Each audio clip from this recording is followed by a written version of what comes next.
Breaking na breaking news po ito, mga kababayan. Nako po, Senador Marcoleta, talagang ginigipit na po ng ombudsman. Talagang kakasuhan na po ito. At talagang inaantay na lamang po at aarestuhin na ito, mga kababayan. Pero dito, may resback na po ang kabilang dako kay Senador Marcoleta. Dito po sa pasabog ng mata ng agila. Talagang matindi po ito. Tila harap-harapan na tayong ginagago at inuunggoy ng admin ni Dayunyor. Kung sino pa yung mga lumalaban sa katwiran at katotohanan, talagang sila ang ginigipit. Isa po si Senador Marcoleta sa lumalaban sa katiwalian at paghanap ng katotohanan. Yung mga sangkot sa flood control issue na mga personalidad na tinuturo ng mga 18 Marines ay tila ayaw ng investigahan at si Marcoleta na ang ginigipit nila. Lahat po ng mga lumalaban ngayon para ilabas ang katotohanan ay talagang tinatakot at kinakasuhan. Kaya ito na po, mga kababayan, ang resback ng panig ni Senador Marcoleta. Ito'y labag sa batas. Meron pong questionable para ipaglaban ni Senador Marcoleta ang kanyang panig. Ito po, mga kababayan ko, pasabog sa agila. Mata ng agila, ito po.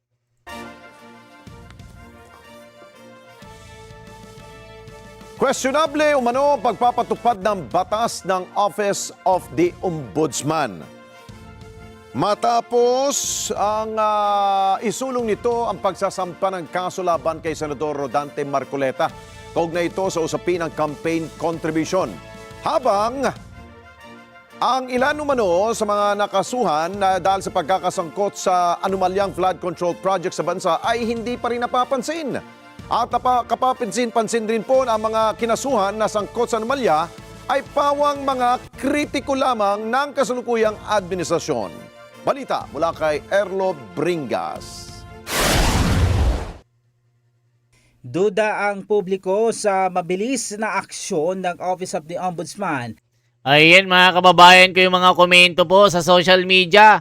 Harap-harapan na pinagloloko ng ombudsman yung mga tao. Grabe yung mga maiingay about sa flood control. Pinakukulong pero mga sangkot na gobyernong opisyal sa flood control, nagbabakasyon. Bilis kilos kapag sa kalaban ng mga kaso. Diba? Halaka. Meanwhile, the former House Speaker, halaka, kumusta na si Martin Romualdez? Halaka. Ngayon na, para magkaalamanan na. Halaka po. Sa umano'y kasong plunder ni Senator Rodante Marcoleta kaugnay sa campaign contribution. To'y sa kabila na tila nabinbin ang kasong kinahaharap ni na Joel Villanueva at Francis Cisa Escudero at iba pang mga nasasangkot sa flood control scandal tulad nila dating House Speaker Martin Romualdez at iba pang opisyal ng pamahalaan. Isang taon na mula nang pumutok ang skandalo sa napakalawak at malalang korupsyon sa kasaysayan ng bansa. Sa baka-umusad na investigasyon, naging state witness naman ang dating DPW Secretary na si Manuel Bonoan. Kita nyo, mga kababayan, si Bonoan, ginawang state witness, naka-wheelchair na. Ganyan po mga sakit. Ganyan po ang mga iniindang sakit ng mga kurakot na politiko o kurakot sa gobyerno. Kita nyo si Bonoan na isa rin sa tinuturo na sangkot sa flood control, ginawang star witness. Nasaan ang hustisya? Tapos si Marcoleta pa ang mauunang arestuhin at makasuhan. Nako po. Sangkot din sa anomalya na nagresulta naman sa pagbasura ng mga kaso laban sa kanya. Nagsimula ang usapin matapos imbestigahan ng Commission on Elections o COMELEC ang umano'y hindi pagdedeklara ni Senador Rodante Marcoleta ng 75 million pesos na campaign donation sa kanya. Sa kanyang Statement of Contributions and Expenditures o SOSE noong 2025. Kalaunan, ibinasura ng COMELEC ang election case Pero nagrekomenda naman ang Fed Investigation Bureau ng Office of the Ombudsman ng pagsasampa ng kasong plunder, indirect bribery at paglabag sa Presidential Decree No. 46. Pero sa ilalim ng batas, nakasaad sa Republic Act No. 7080 o ang Plunder Law, hindi sapat na may campaign contribution lamang upang otomatikong makabuo ng kasong plunder. Kailangang mapatunayan na ang umano'y natanggap na halaga ay bahagi ng pagkakamal ng hindi bababa sa 50 milyong pisong ill-gotten wealth sa pamamagitan ng kombinasyon o series of overt or criminal acts na tinutukoy sa batas. O, kita nyo mga kababayan, napatunayan ba nila na galing po sa nakaw na pera yung binigay kay Marcoleta? Galing ba ito sa pera ng gobyerno? Wala po silang may pakitang ebidensya mga kababayan. Ang bilis. Parang kidlat lang. Parang utot lang. Pag inutot na, yun na, may kaso na. Halaka. Pero sa kaso ni Senador Marcoleta, tila hindi naman nasunod ang mga nasabing parametro para tuluyang isampa ang kaso. Dahil dito, iginit ng kampo ni Senador Rodante Marcoleta na kini-question nila ang legal na batayan ng inirekomendang kasong plunder dahil hindi natutugunan ng mga aligasyon ang mga elementong itinakda ng batas. Pero sa kabila ng mga kini-questioning issue sa legal na batayan ng reklamo, nagpatuloy pa rin ang pagrerekomenda ng pagsasampa ng kaso ng Ombudsman laban kay Senador Rodante Marcoleta.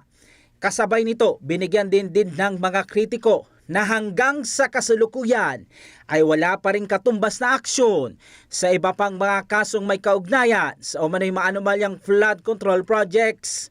Anila, dapat maging patas ang trato ng Ombudsman laban sa lahat ng mga sangkot kung may sapat na ebidensya upang maipakita ang pare-parehong pagpapatupad ng batas.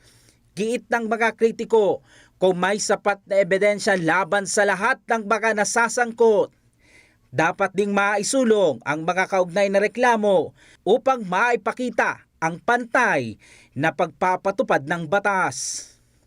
Erlo Pingas para sa Matanak Agila, matatag, matapang, matapat. Nakiisa naman sa White Ribbon Movement protest. Ayan mga kababayan ko. Matindi po ito. Isipin nyo kung sino pa yung mga nagtatanggol para labanan ang anomalyang ito. Sila ang ikukulong, sila ang kinakasuhan. Samantalang yung mga akusado, ang bilis po, absuelto, degarantisado. Si Marcoleta na ang ginigipit mga kababayan ko. Yari na.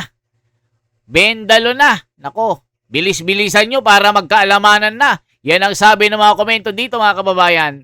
Ang ilang mga miyembro ng 18 ex-Marines para panawagan ng pagsugpo ng katiwalian sa pamahalaan. Detalye sa ulat ni Vin Pascua. Sa gitna ng isinagawang White Ribbon Movement protest sa EDSA Monument sa Quezon City, lumahok din sa protesta ang ilang miyembro ng 18 dating Marines. Naniniwala si Attorney Harold Respicio na hindi pantay ang trato sa kanila ng mga organizer ng event.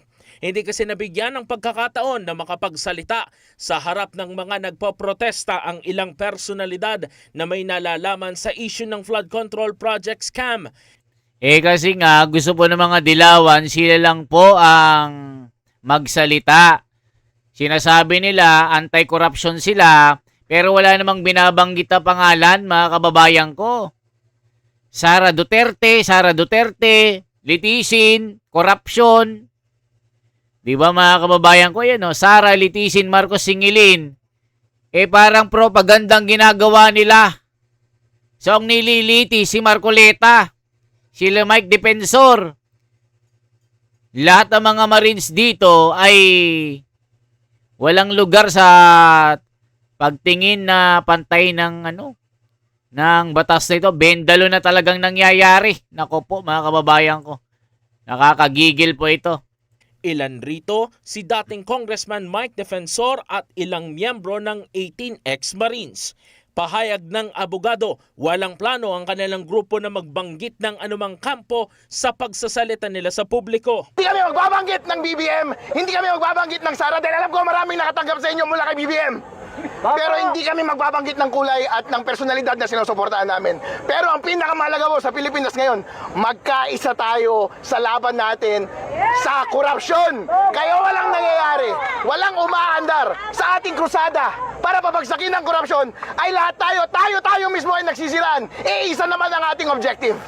Kaya sa mga ganitong pagkakataon na gusto nating magkaisa, panindigan po natin. Huwag tayong ipokrito, huwag tayong plastic, maging sincero tayo. Welcome naman sa kanila ang naging protesta nitong linggo upang ipanawagan ang pagsugpo sa katiwalian sa pamahalaan. Gayunman ang apela nila. Basta sasabihin lang namin, itigil na ang korupsyon. As a matter of fact, nagpapatuloy nga yung ginagawa nilang impeachment laban kay VP Sara Duterte. Okay, fine, di magpatuloy kayo doon sa Senate. Basta anti-corruption, go! Di ba mga kababayan ko? Panakip butas itong ginagawa nila para hindi imbestiga ng flood control issue. Sino-sino ba yung mga sangkot, mga kababayan? Malalaking pangalan na politiko. Nakita nyo naman po. Talagang matindi ang kanilang... Matatag! Matapang! Matapa! Kinumpirma naman ng Mandaluyong City Epidemiology and Surveillance Unit ng kaso ng Ayan po mga kababayan ko. Anong masasabi nyo dito? Diba mga kababayan, anong masasabi nyo dito? Diba, bendalo ang nangyayari. Diba mga kababayan, bendalo talaga eh. Ano pa ba? Diba mga kababayan? Sige, arestuhin nyo na si Marcoleta nang malaman na. Nang magkaalamanan. Arestuhin nyo na nang maglabasan ng mga Pilipino dito. Para ipagtanggol si Marcoleta at ng bayan. Kita nyo naman po mga kababayan. Gusto talaga nilang birahin si Marcoleta nang walang kalaban-laban. Diba? Nako po, yari ng bendalo. Tignan po natin ito mga kababayan. Yari.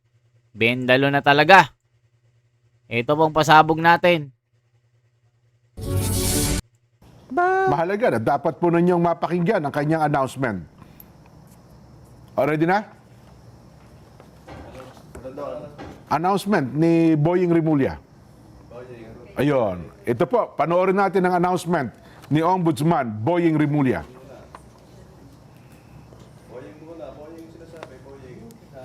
Boying. Si Senator Marcoleta, definitely, for resolution na, we're about to file it already. This week yung kay Marcoleta. Yeah. Magkasampayan ng kaso na, sa Sandigan na yan. Plunder, sir, di ba? Ha? Plunder. Kasama po dito yung mga correspondents niya, sila defensor, yung mga na-implicate po natin. Kasama yan, kasama sila. I don't know kung same forum yan, no? Same forum. Yan po ang announcement ni Ombudsman Boying Rimulya. Magpapile na ng kaso. Nakatakda na raw po sila maghain ngayong linggo sa Sandigang Bayan ng kasong plunder laban po kay Senator Rodante Marcoleta at dating congressman na si Mike Defensor kaugnay ng umano'y hindi pagdideklara ng 75 million pesos na campaign donations. Binibigyan ko po ng diyan ha. Hindi daw po dineklara ang 75 million pesos campaign donations noon pong 2025 midterm elections. Ayon po kay Ombudsman Boying Rimulya, nakahanda na po yung kanilang resolusyon sa naturang kaso at isasampan na po nila ito sa lalong madaling panahon. At sinabi rin niyang may iba pang correspondent na isasama sa pareho pong kaso. Ayun. Nauna na pong inamin mismo. Ito po ay naging transparent dito, Nelson, no? Si Senador Rodante Marcoleta at wala siyang pangamba, no? Ito ipinahayag niya, maakto to sa palatuntunan ito, na ang kanyang campaign contributions mula po kay Defensor at sa mga negosyanteng kaibigan niya, Joseph Espiritu at Aristotel Biray, dahil mano sa nais ng mga ito na manatili pong anonymous. Nauna rito, ito pong usaping ito ay ibinasura na ito, Nelson. Ng Comelec. Oo nga. At ang kanila pong desisyon doon, hindi po walang Paglabag. walang tumutol. O, kita nyo, pati Comelec, sinabi na walang nilabag si Senador Marcoleta na batas dito. Abogado yan. Alam nga namang isasakripisyo ni Senador Marcoleta yung kanyang pangalan. Di ba mga kababayan ko? Ibig sabihin, isa talagang panggigipit ito. Isa talagang taktika para patahimikin yung mga kalaban para tumahimik na si Senador Marcoleta. Tignan nyo yung dalawang senador. Si Judas Iscariote saka si Escudero. Pero si Jinggoy, mga kababayan, nakakabilib. Hinarap. Siya ang tunay na lalaki at may paninindigan. Hindi natakot, hindi nagpatinag dito. Pero si Judas Iscariote, Judas is Lord. Ayun, nabahag ang buntot. Nabahag yung buntot. Lumundag, natakot kay Jesus Remulla. Pero sa tunay na Jesus, hindi natatakot at sasabihin niya, Diyos daw ang nagbulong. Gampanan daw niya ang tunay na trabaho. Tama na daw ang bangayan. Kaya nagagalit yung mga JIL member. Sinuka itong si Judas is Lord. Pastor Villanueva Di ba mga kababayan ko? So yan lamang po ang ating bahagi mga kababayan. I-like at i-share nyo pong video ito at shoutout po kay Mirna. Shoutout po kay Ma'am Mirna Aurora, JJ, at kay Gaspar Beltran ng Cebu.